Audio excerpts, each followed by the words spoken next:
were you able to do that before school started, or did you get the position and go right into No, kids? I was able to do it before school started. Okay. Yeah. I think that's really important to have the summer to do some relationship building and assessment. Yeah. It sounds like you were listening and learning Yes. at the same time. Yes. And then out of those conversations, start to build a plan. Yes. So in the first couple of months, what started to change?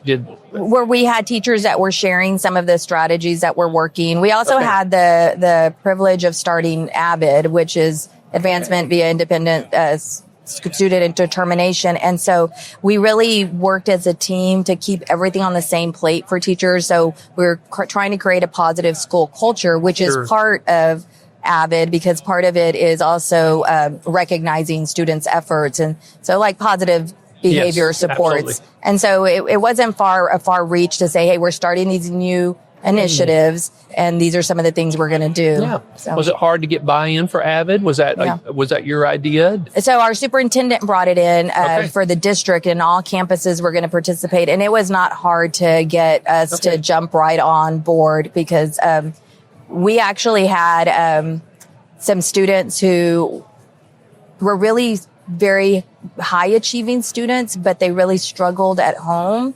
And so like what you would consider like a school dependent students. Okay. And we found out really quickly that some of our students didn't believe that they could go to college. Okay. Some of our students didn't feel like they could afford to go to college. And so the teachers, we knew we needed to do something about that. Like, not under our watch, our students not going to believe that they have opportunities. That's right. And so through conversations and knowing that AVID would be our vehicle to accomplish those goals, everybody jumped on pretty quickly. So that's fantastic. I know the leader for AVID has a program leader is important. Yes. So you must have picked a really good one. Yeah. So as you started to implement that, the punitive nature of the culture shifted. It sounded like pretty quickly. Yes. And so then what was there any other strategies you implemented, AVID as well?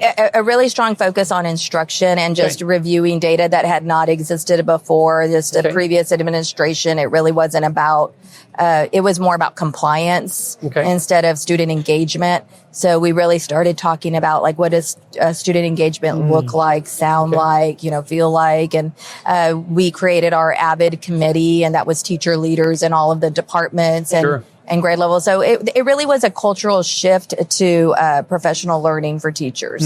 Fantastic. Yeah. And so they grew, kids grew, performance started to improve. Yep. How fast did you see changes start to happen at the student performance level? We started seeing it pretty quickly, because we started AVID, and within 3 years we became a national AVID demonstration school, which is kind of unheard of. It happened very, very quickly. Wow. So that is fantastic. And that demonstration school means student performance, not just behavior. Yeah. Right. I don't know the factors specifically. So you have to be accredited through implementing change. So they come and they monitor that, you've created student leadership, teacher leadership, voice. And so some of the things that we did very intentionally was we moved all of our committees and our faculty meetings. Everything was teacher led.